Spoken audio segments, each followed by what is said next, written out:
You ever look back at something from your childhood and realize it wasn't innocent at all? That it wasn't just your imagination or some silly misunderstanding, but something darker you just couldn't comprehend back then. For years, I thought what happened on Brook Street was one of those things, a dream, a kid's wild story that everyone forgot about once the summer ended. But I still live there, and every time I pass the old houses, I feel it watching whatever it was that took my best friend's laughter and left me with the silence that never ends. This isn't a ghost story. It's not a legend or a campfire tale. It's what really happened to us. The summer the Brook Street Sleuths stopped playing detective. I don't talk about this much anymore. Even now, decades later, I still live on Brook Street. Though I take the long way home to avoid one particular house, people think I'm being dramatic or that I've just never gotten over what happened that summer. But they don't know the truth. They couldn't. That was the summer when my best friend Luke and I formed our own detective agency. We called ourselves the Brook Street Sleuths, inspired by all those mystery shows we used to watch after school. We were 12 too old to play pirates, too young to understand what evil really meant. We printed a sign and pinned it on the community board at Elmer's Market. Mr. Elmer said we could advertise for free as long as you solve my missing soda mystery first. We laughed. We thought we were real detectives. That summer felt endless. We solved cases for our neighbors who's been stealing Mrs. Jacobs' blackberries, who dug that hole in Mr. Lowry's front yard. Most of the time, the answer was chipmunks. Brook Street was full of them and full of kind people, humoring two kids with notebooks and magnifying glasses. They paid us in candy bars, sodas, and praise.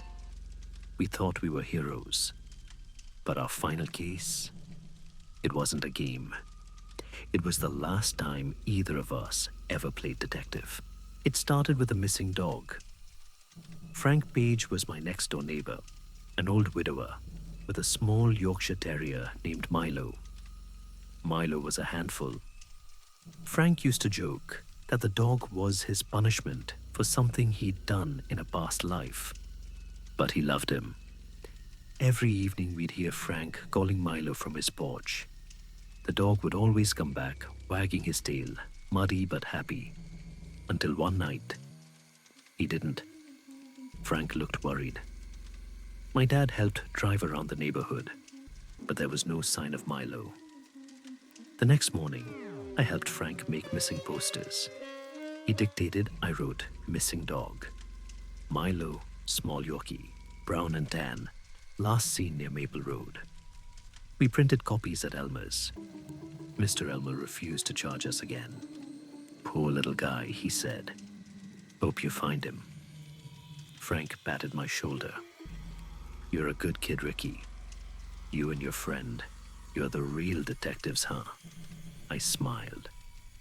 The Brook Street Sleuths are on the case. Luke and I rode our bikes door to door, showing Milo's photo to everyone. One lady mentioned she'd seen a little dog near the brambles on Maple Road the previous afternoon. That narrowed it down to two houses, Miss Jacobs and the Deans. Miss Jacobs was one of those warm, grandmotherly types who smelled like lavender and sugar. She always waved from her porch, always offered cookies when we passed by. The Deans, on the other hand, they were the kind of family everyone avoided. The yard was overgrown, full of rusted car parts. Their oldest son, Tommy, was a senior at the high school and already had a reputation fights, vandalism worse. Let's start with Miss Jacobs, Luke said. Save the Deans for last. Miss Jacobs greeted us with her usual smile. Well, if it isn't the Brook Street Sleuths, she said. We showed her the picture. "Have you seen this dog, Mom? He belongs to our neighbor, Mr. Page." She frowned. "Oh, poor thing. I used to see him by my brambles, but not for a few days now. I'll keep an eye out." She handed us each a handful of blackberries. "You boys keep doing good for the neighborhood," she said kindly. Then we had to face the Deans. Their dog, a massive scarred creature named Kane, barked like it wanted to tear through the door. Mr. Dean yanked it back by the collar when he answered, glaring down at us. "What do you want?" I held up the picture. "Sir, we're just asking if you've seen a small dog around. He went missing yesterday." He scowled. "You think I took it?" "No, sir," Luke said quickly. "Just asking." He leaned closer. If that rat came near here, Kane would have sorted it out. Then he laughed a sound I still hear sometimes when I wake at night. We backed away as fast as we could, his laughter following us down the street.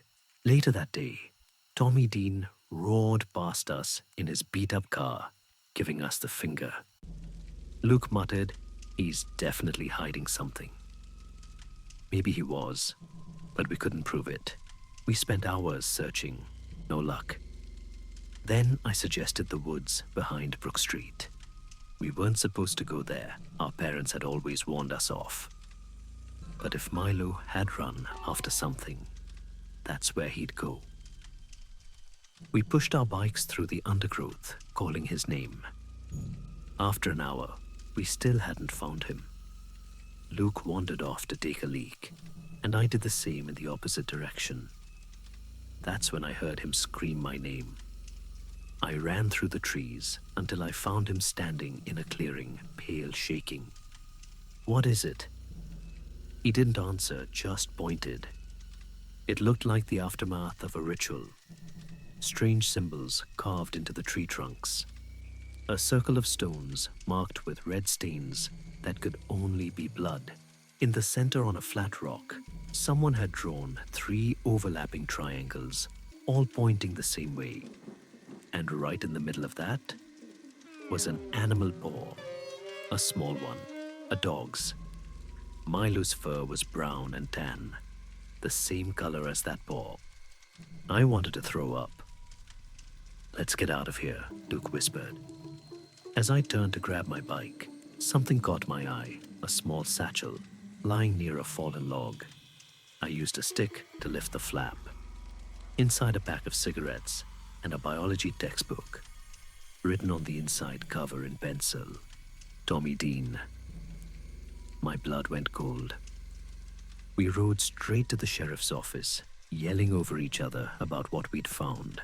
Deputy Campbell followed us back to the woods. When he saw the scene, he muttered, "Sweet Mother of God," and called for backup. By nightfall, the Dean's house was surrounded. They found a book of occult symbols in Tommy's room and Milo's collar. Tommy swore he was innocent, but no one believed him. He was taken away in handcuffs. The town buzzed with gossip. Frank Page was heartbroken, but relieved to have an answer. Luke and I were given honorary badges by the sheriff for helping solve the case. We wore them proudly. For a few days, we felt like heroes. Then Miss Jacobs invited us over for pie. Her house smelled incredible warm pastry and sugar. "Come in, boys," she said. "You've done the community proud. I thought you deserved a treat." The pie was blackberry, fresh from her garden. She served it steaming hot with 2 tall glasses of milk. We ate eagerly. She smiled. "You two must have been frightened finding that dreadful place in the woods." Luke nodded, his mouth full. "It was pretty scary," I said. She chuckled. "I always knew Tommy Dean was a bad apple. To think I saw that poor dog just a few hours before he took him." I froze mid-bite. "Wait," I said. "You saw Milo a few hours before?" She nodded casually. "Yes, I saw him by my brambles. But that wasn't right. When we'd asked her before, she said she hadn't seen him for days." I glanced at Luke. He shrugged. She's an old lady, he mouthed, probably confused. But then she said something else, something that turned my stomach. Thank goodness you boys found that book of his. Who knows what he might have done next?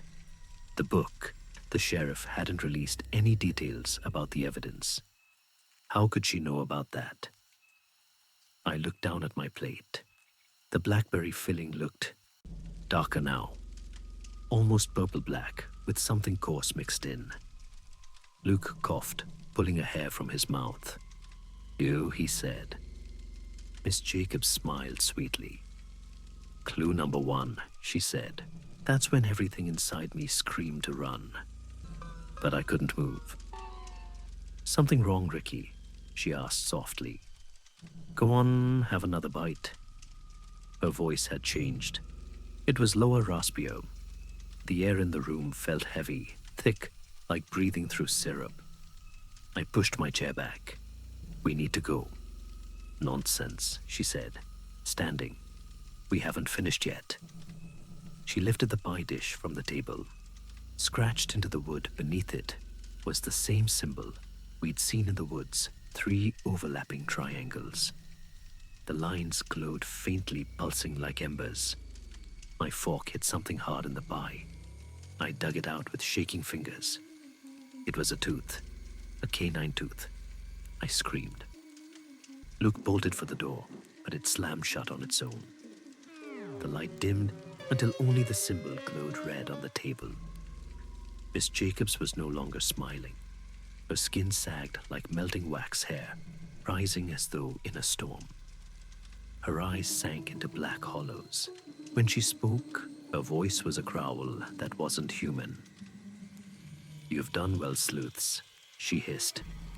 "You found the wrong killer." She moved faster than I could see, grabbing Luke by the throat. He screamed as she forced him onto the glowing symbol. Smoke rose from his skin where it touched the lines. I tried to run, but invisible hands pinned me to the wall. I could only watch. Her mouth opened impossibly wide, her jaw unhinging like a snake's. She pulled Luke's head into her mouth, his muffled cries filling the room. I heard bones crack. She swallowed. I think I fainted. The next thing I remember was light, bright, natural light flooding the room, shouting, gunfire. Deputy Campbell and 2 officers were there. Miss Jacobs, or whatever she was, screamed a sound that made the windows shatter. As the sunlight touched her, her skin blistered her form, collapsing into smoke that spiraled into the burning symbol on the table. Then, silence. Luke lay on the floor, covered in a slick, transparent film. He was breathing, barely. They carried him out on a stretcher. I followed, shaking, unable to speak. The sheriff told my parents that Tommy Dean had begged them to investigate Miss Jacobs. He said she'd been on his property before his satchel went missing. He swore he wasn't the one who hurt Milo. He was right. They never found a trace of Miss Jacobs after that.